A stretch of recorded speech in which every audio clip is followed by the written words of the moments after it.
What's up, everybody? Welcome to podcast. Now, I'm Alex. This video, I want to talk about a new Splinter Cell game. So I actually had been asked this in the past, and I do want to address it. I do want to have an entire video talking about it, because this is a franchise that I'm kind of not really included in. I haven't played, I actually didn't play Blacklist, but I have been a pretty decent fan of Splinter Cell for the longest time. I can even remember back in elementary school when I was like 6, 7, 8 years old, I would go over to my friend Austin's house, and I would watch him. For the most part, I would only watch him play Splinter Cell, but it was a game.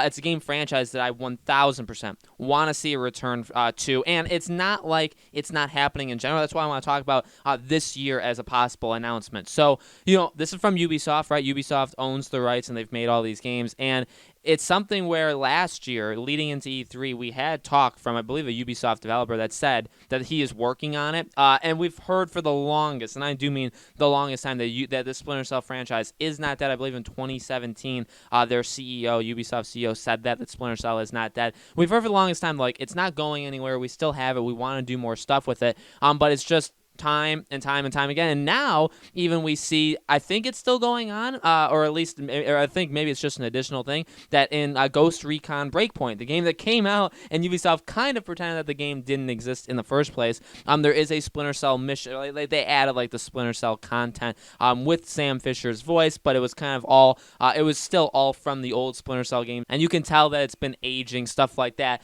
Basically, what we have here is a situation where, look, Ubisoft makes some pretty solid games. I wouldn't say they make the greatest games in the world, but I wouldn't say they make complete failures. Sure, there's a couple of them mixed in, and there's also a couple that I think people really, really like. Ubisoft is pretty darn, I'd say, consistent with above average at worst games. Okay, they really do make quite a good amount of really solid games. But it's been years. It's been what was it? 2013. It was August 20th of 2013 was Splinter Cell Blacklist. It's been the longest time since a Splinter Cell game. And look, even from me, I don't even care all that much. I will tell you this, though. If there is a new one announced, I would jump in. I would join the bandwagon, and I would jump into this game, because it's, again, a franchise that, yes, while I didn't play that one, I have been an onlooker onto this franchise for a long time. And the way that even the way this franchise has gone hasn't been all the greatest. You had seen that for the longest time, that people weren't exactly happy with the different directions that they had taken this franchise over the last, obviously switching the voice actor, and plus just general direction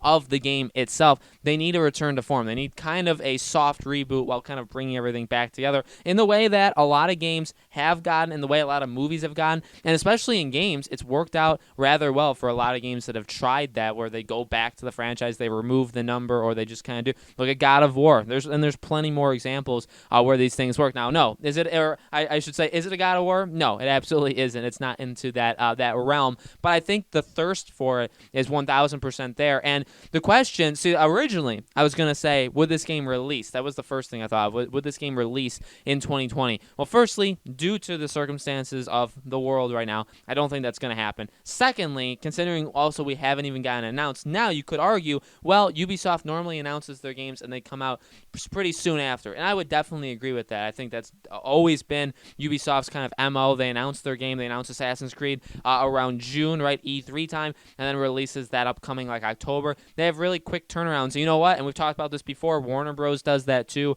Ubisoft does that. I like that. I like it when developers do that, or publishers do that. I think it's a really awesome thing. However, you look at what's coming up for Ubisoft, and even what people have kind of looked into, when they announced like their fiscal year and they talked about the games coming. We have Assassin's Creed, we have Watch Dogs. Those are two games that you would imagine are going to try their best to fit into this window, right, into this 2020 window. You have Far Cry, the next Far Cry game. You have Rainbow Six, the Quarantine, or whatever the new one is called.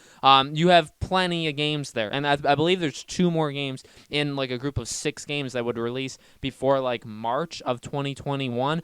You also have Skull and Bones, which is on like indefinite hiatus, which also wouldn't release. So I think it's fair to say Beyond Good and Evil 2 also doesn't make that list, which means that is at best it's like a late spring 2021 or later kind of game. So what I'm trying to say basically is we're having this kind of map or this timeline of what Ubisoft is doing, kind of short term, and again, you can judge, the games they're kind of making, you can judge long term as well. Now, people haven't exactly thrown Splinter Cell on that list, but they definitely should, because it's a game that I do think, I do agree with people, even if because I didn't look into it too deeply, even if that developer was just kind of like misleading or leading people on, I believe they are making a Splinter Cell game. I believe they're working on one right now. I think it's been in the works for a couple of years at the worst, and so I feel like 2020, because but also another thing is it's tough because there's no E3 now, and yes, they can all do their online things, but how well is that going to work? Are they even going to be able to do that? Due to, again,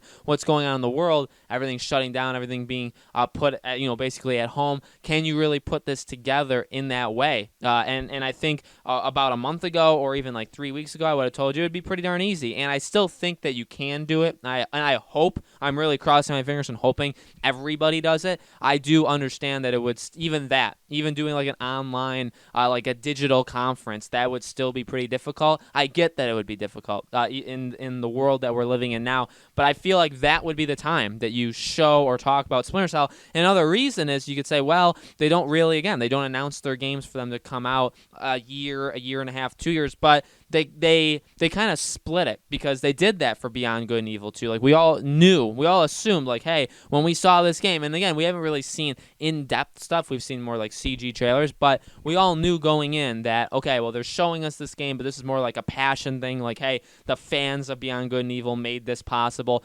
but this is years and years and years away. And guess what? At this point, it still seems like it's years and years away, which definitely sucks, but that's just the way, that's just the way it is.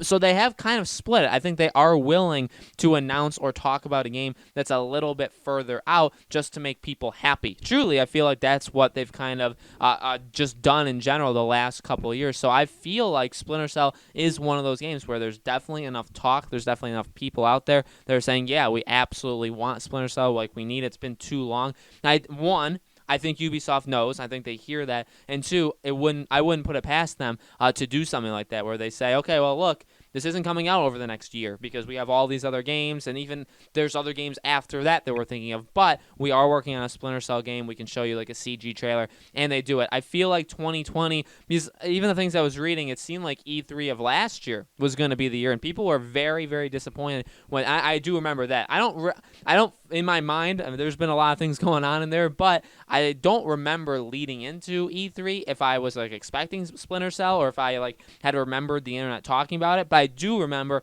after Ubisoft's conference, after E3, there were a lot of people pretty upset that Splinter Cell didn't make an appearance. So I definitely remember that part to it. And so I don't know, again, E3 isn't happening this year. They wouldn't get the same exact reaction from it, both when they announce it, or if they don't announce it, and then like the backlash of like, you didn't announce it. You wouldn't get that the same way this time, but at the same time, I think they can still do it. I really do, and I think 2020 in general should be that year. They have a really good strategy going. Again, they've talked about, and we kind of can predict the games that are coming in the short term, right? Assassin's Creed, Watch Dogs, Far Cry, probably those big three. Those are, I would say, are the big three. But then even after that, we know, again, like Skull and Bones, could that come out one day? Hopefully, I really, really hope that can happen.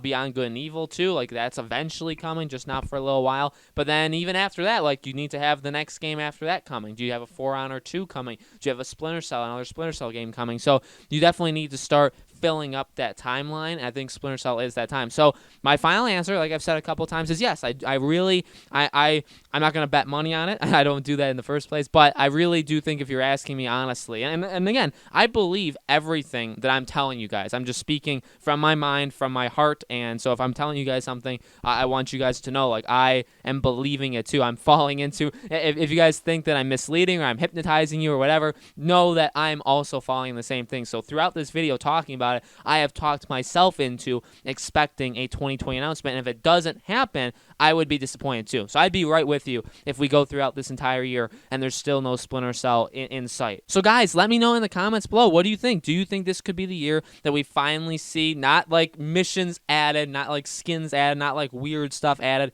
to pre-existing Ubisoft games, but do you think this could be the year that we finally get to hear about a brand new Splinter Cell game? Let me know in the comments below. Make sure you guys subscribe to our YouTube channel, Podcast podcast. Now hit the bell icon so you guys know when these videos go up, and leave me in the comments, again, more suggestions for videos that you want me to do. I definitely try to read and respond to as many as possible. I can read more than I can respond to, but somebody did ask about this. Now, I didn't get his name. I'm really, really sorry about this, but you know who you are, the person who asked for the Splinter Cell video. This video is for you, and it's also, I thought that it would be a really fun thing to talk about. So if you guys want me to talk about other things, definitely let me know, and I'm very up for making anything that you guys want me to talk about. This channel is just as much for you guys as it is for me, okay? Stay safe out there, everybody. If you guys need to talk, we're everywhere. We're on Discord, Twitter, here, email. If you guys need to reach out to us during these hard times, you can do that. You can talk to the community, anything like that. We want you to all know, we're all in this fight together. I definitely do believe in that message. I think it's a very, very strong message. So thank you all so much for watching. I hope to see you all on the next video.